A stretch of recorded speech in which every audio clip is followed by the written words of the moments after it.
어디에 소망을 둘 것인가 라는 제목으로 하나님의 말씀을 함께 나누도록 하겠습니다. 여러분, 부활이라는 사실은 기독교에 있어서 가장 핵심적인 사건입니다.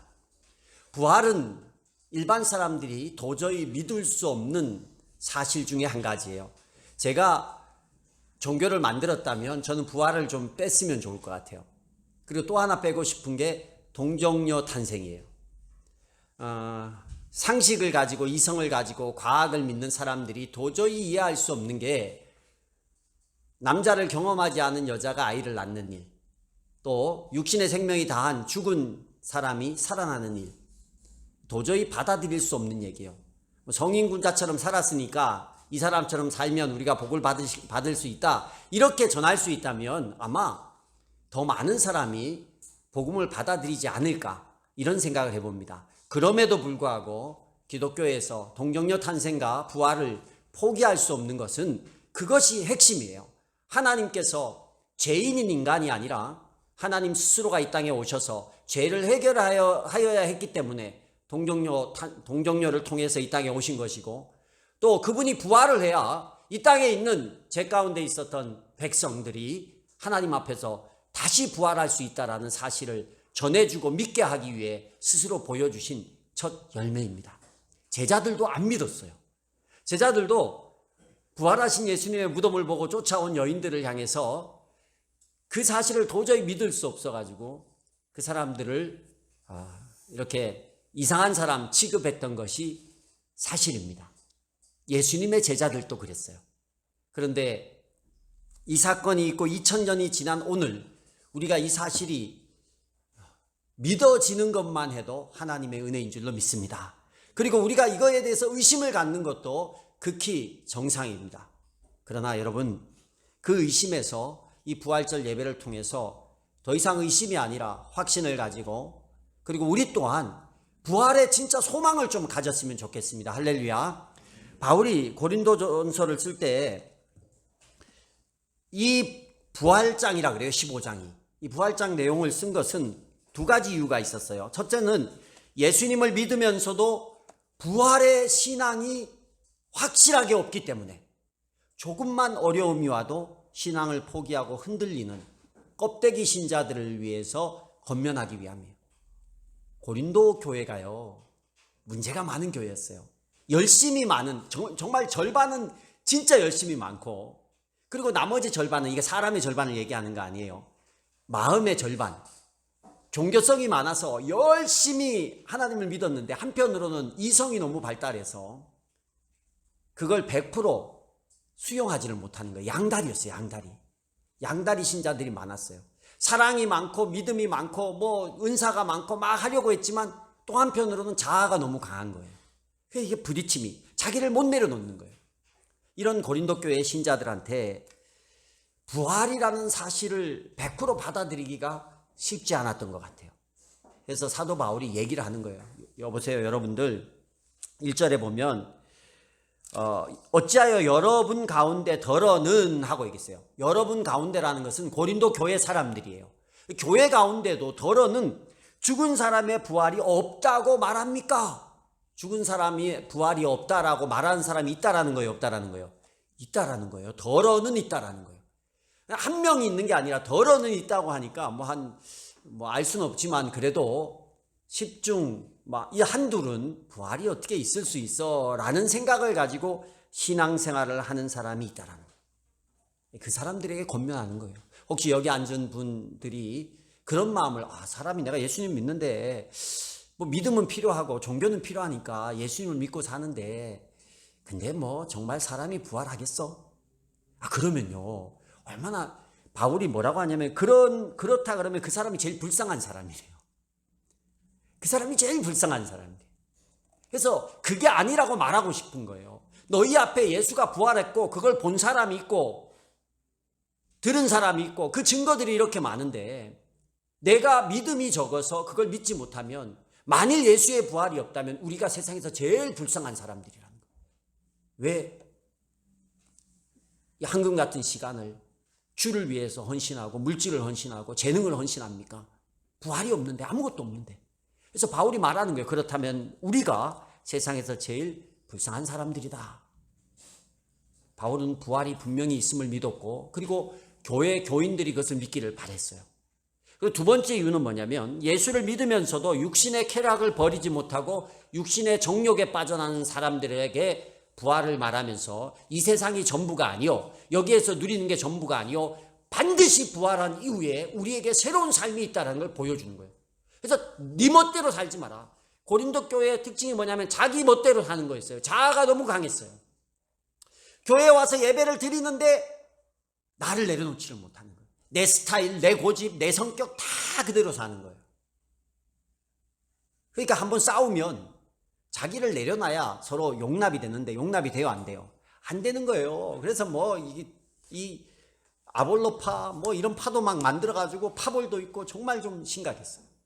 부활을 믿으면 자기를 내려놓을 수 있는 거예요. 이 땅이 전부가 아니니까 내 육신을 내려놓을 수 있는 거예요.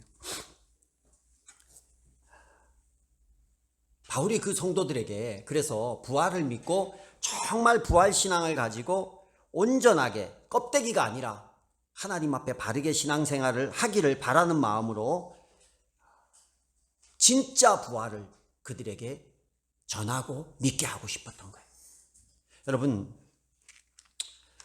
기독교를 정말 아까 서두에도 말씀을 드렸지만 기독교를 잘 전하려면 사람들이 듣고 이해하고 수긍할 수 있는 얘기들로 포장하면 잘 전해질 수 있어요. 잘 전해질 수 있어요. 싫어하는 내용은 다 빼는 거예요.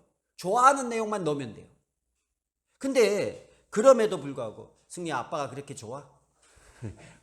오늘 목사님 설교하는 시간에 나를 좀 봐줄래? 저렇게 아빠가 좋아서 목사님 설교에도 아빠만 바라고 해서 아빠한테 뭘 원하고 있는 건 아니지 지금. 여러분, 좋은 거 다 이렇게 사람들이 듣기 불편한 거 다 빼면 되잖아요. 다 빼면 돼요. 그러고 사람들이 좋아하는 것만 얘기해 주면 되는 거예요. 그럼에도 불구하고 우리는 동정녀 탄생, 부활 이런 거 넣어야 돼요. 그게 진짜 가치니까. 여러분, 부활 안 한다 그러면 여러분 진짜 불쌍한 사람이에요. 여기 있을 필요가 없어요. 왜 이래요? 근데 이게 불편해도 이게 진짜이기 때문에, 이게 가치이기 때문에 이걸 포기할 수 없는 거예요. 말하지 않을 수가 없는 거예요. 여러분, 명품 하나씩들 집에 있나 모르겠어요. 근데 명품 중에 절대 세일하지 않는 명품이 있대요. 저도 명품 세일하는지 안 하는지 잘 모르겠어요. 그런데 그게 있다네요. 루이비통이랑 몽블랑이 세일을 안 한대요. 서비스로 뭘 끼워주면 좋지. 그 값어치를 절대 깎지 않고 혹 남은 게 있으면 폐기 처분한대요. 아울렛 같은 데 세일하는 게 아니라 아깝게 그거 나눠주지 다 폐기 처분해버린다는 거예요. 왜 그렇겠어요? 가치를 포기하지 않으려고. 그게 세일을 하는 순간에 가치가 떨어져 버리는 거예요. 그런 거 얘기하더라고요. 명품은 제품을 파는 게 아니라 가치를 파는 거라고. 사실 써보면 그거나 뭐 들고 다니면 여러분 가방에 뭐 루이비통은 뭐 훨씬 가볍게 수많은 것들이 들어가고 막 꺼낼 때 막 끝없이 뭐가 나오고 이러는 거 아니잖아요. 그냥 가방이잖아요. 그런데 딱 그거 뭐 저는 루이비통이 어떻게 생긴지 모르겠거든요. 뭐 상품 광고하는 것도 아니에요. 이게 그냥 그걸 볼 때 그 가치, 저 사람 저거 루이비통이네, 몽블랑이네. 가치. 얼마나 비싼지 몰라요. 그 가치를 포기할 수 없어서 들고 다니는 거예요. 진짜니까. 근데 막 짝퉁. 그래서 뭐가 생겨요? 짝퉁들이 생기는 거야. 짝퉁을 아무리 가지고 다녀봐야, 내가 메고 다녀봐야 누구는 알아요, 그게 짝퉁인지. 자기는 아는 거예요. 허세죠, 허세. 짝퉁 가지고 다녀. 진짜가 진짜이기 때문에 짝퉁들이 생겨나는 거예요. 예전에 바카스가 히트를 쳤어요, 그죠? 그러니까 제가 보니까 한번 찾아봤어요, 인터넷에. 바카스 비슷한 병, 비슷한 뚜껑, 비슷한 모양들이 왜 이렇게 많아? 무슨 뭐 생생톤, 티우스, 엘프스 D 뭐 막 그런 거 생기고, 비타 500이 생기니까 비타 뭐 생겨요? 100, 비타 700, 비타 C, 비타 1500 잘 팔리니까 쭉 생기는 거야. 물 먹는 하마가 잘 되니까 뭐가 생겨요? 물 먹는 젖소, 물 먹는 암소, 물 먹는 코뿔소. 제습제 시장이 동물농장이 돼가지고 막 나오는 거예요. 진짜가 있으면요, 진짜의 요 가치를 빼앗고 싶어가지고 그때부터 가짜들이 나타나기 시작하는 거예요. 이게 기가 막히게 사단의 방법이에요. 사단이요, 우리한테 계속해서 세속적 가치를 포장해서 진짜의 가치, 이걸 훼손해가지고 가짜들을 막 내보내기 시작해요. 이단들이 나오고, 사이비가 나오고, 그리고 세상의 삶의 세상적 가치들을 중요하다고 우리에게 막 얘기하는 거예요. 뭐예요? 누가 얘기하는 거예요? 사단이 얘기하는 거예요. 너희가 믿음보다 네 삶이 더 중요해. 야, 부활보다 오늘 여기서 먹고 즐기는 게 중요해. 세상의 중심은 나야. 굉장히 멋진 말이잖아요. 세상의 중심은 너야. 너가 제일 중요해. 얼마나 멋진 말이에요. 그래서 막 이거 카피하고 막 푸사에 막 세상의 중심은 나야 이렇게 올리는 사람도 많은데 저는 그걸 볼 때마다 불편해요. 내 가치, 나를 위해서 이 세상에 사는 게 아니라 우리는 주를 위해서 사는 거고, 우리의 진짜 가치는 부활 이후에 정말 그때 드러나는 거예요. 근데 이 부활을 희석시키기 위해서, 하늘 소망을 못 보게 하기 위해서 이 땅이 전부라고 우리에게 가짜를 이렇게 많이 심어놔요. 그게 뭐겠어요? 사단이 하는 거예요. 왜요? 이 사람들이 이 땅에 소망을 둬야, 내세에 어떤 아무 기대도 하지 않아야 하나님의 자녀가 되지 않으니까. 그래서 윤회사상 막 나오는 거예요. 가짜. 수많은 가짜 종교들이 막 나오는 거예요. 근데 여러분, 오늘 이 말씀에 바울은 말합니다. 부활은 진짜고, 부활은 반드시 일어나고, 그 부활의 첫 열매가 예수님이라는 거예요. 그리고 그 예수님이 재림할 때 오늘 말씀에 보면 22절에 모든 사람이 살아나게 될 것이다. 모든 사람이 살아나요. 예수 안 믿는 사람도 살아나요, 안 살아나요? 살아나요. 예수 믿는 사람만 살아나는 게 아니라 예수 안 믿는 사람도 다 살아나요. 살아나는데 어떻게 돼요? 심판이 있는 거예요. 우리에게는 상벌에 대한 판단이 있고, 믿지 않는 자에게는 심판이 있는 거예요. 그래서 다 갈라지는 거예요. 그럴 때 땅을 치고 후회를 해봐야 소용이 없어요. 여러분, 제가 여러분한테 어떤 좋은 말로, 어떤 논리적인 말로 아무리 설득을 하려고 해도 이 부활은 우리가 가진 이성으로, 무슨 제가 과학적인 어떤 이런 여러분이 이해할 만한 논리나 과학을 가지고 이렇게 해서 사람이 살아났습니다. 그게 무슨 의미가 있어요? 그러면 과학으로 살아나면 여러분들도 다 살아날 수 있는 거잖아. 그게 아니에요. 이건 하나님의 놀라운 섭리이기 때문에 아무리 여러분에게 논리적으로 이해하기 좋게 무슨 예수님이 무덤에 훔쳐갔다고 막 기절설, 뭐 도난설 이런 거 얘기하잖아요. 그걸 아무리 반박해봐야 안 믿으려고 하는 사람들에게는 먹히지가 않는 거예요. 이거는 믿음이에요, 믿음. 근데 증거는 딱 하나 있어요. 예수님이 부활하셨다라는 거. 그리고 많은 사람이 봤다라는 거. 그리고 그 주님이 우리에게 말씀하셨다라는 거. 너희도 나와 같이 부활할 거다. 네. 그래서 저는 딱 하나 바라는 거예요. 우리가 예수 믿고 산다면 믿음으로 부활함을 받아들일 수 있기를. 그거 하나 소망합니다. 믿음으로 주님의 부활하심을 받아들이는 여러분이 되기를 주의 이름으로 축복합니다. 부활을 받아들이면요, 신앙생활이 달라져요. 여기에 연연하지 않는 거예요. 4월이 부활절이 2014년 이후로 이 4월에 부활절이 있을 때마다 저는 마음이 찹찹해요. 4월달이 되면 부활절만 있는 게 아니라, 여러분 기억하시는지 몰라도 2014년 4월 16일 날 그 8시 50분에 대한민국 전라남도 진도군 조도면 해상에서 세월호가 침몰하는 사건이 발생해요. 부활절 3일 전이에요. 그래서 그때 부활절이 많이 힘들었던 그런 기억이 있습니다. 근데 제가 오늘 드리고 싶은 얘기는, 그 부활절을 맞을 때 그 세월호에서 죽은 학생 한 명에 대한 이야기입니다. 양온유라는 학생인데, 이 학생은 제가 우리 딸이 이렇게 크고 나니까 점점 실감이 되는 거예요. 이게 다 키워놨잖아요. 다 키우는 아이들. 이 아이도 굉장히 총명한 아이였다고 합니다. 초등학교 때 교내에서 IQ가 가장 높았고, 4학년 때 스스로 컴퓨터나 여러 자격증을 취득을 하고, 초등학교 1학년 때 잠깐 다닌 피아노 학원을 가지고 피아노를 계속 쳐서 음악 심리 담당사를 꿈꾸던 학생이었대요.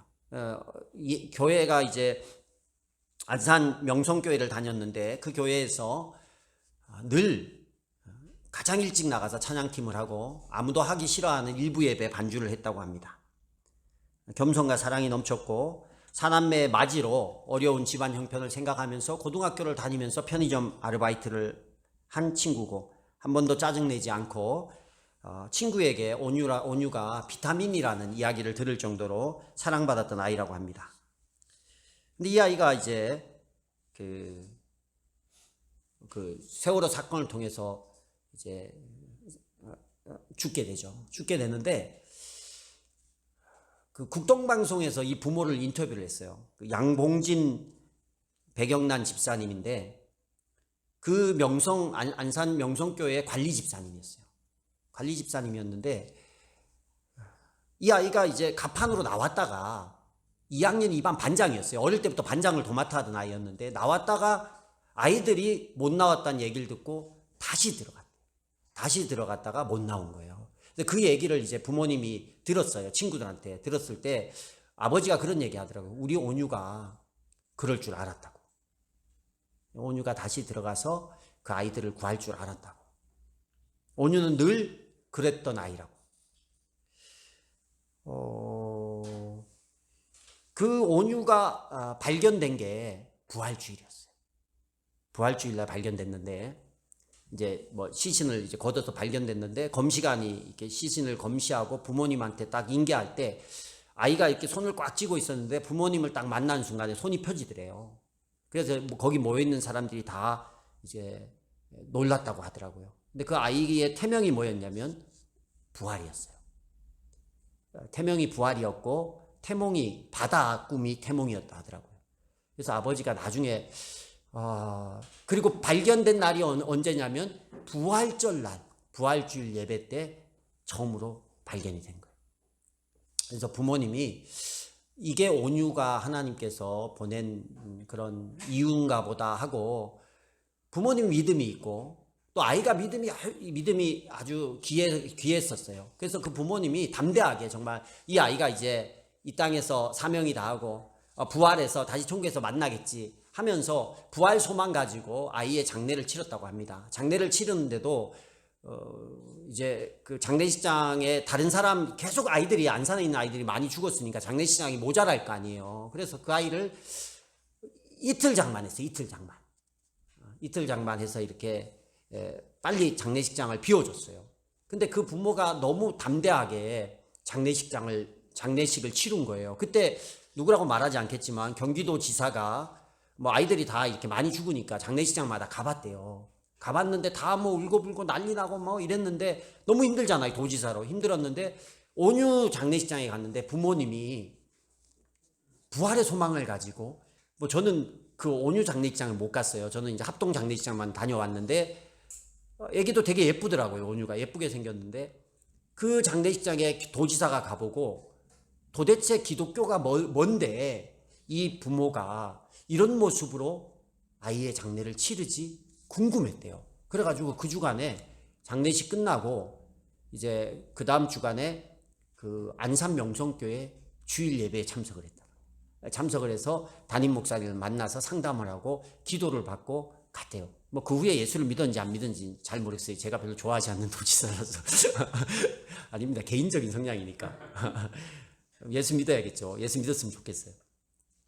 근데 어떤 모습을 보였기에 도대체 그 부모가 어떤 모습, 내 아이가 마지가 사남매 중에 마지가 그렇게 예쁜 아이가 그렇게 신실한 아이가 그렇게 열심히 했던 아이가 뜻하지 않는 사고로 죽게 되었는데 하나님을 원망하기는커녕 오히려 모든 순간 18 내 딸이 부활절에 부활이 되어 돌아왔다라고 고백을 해요.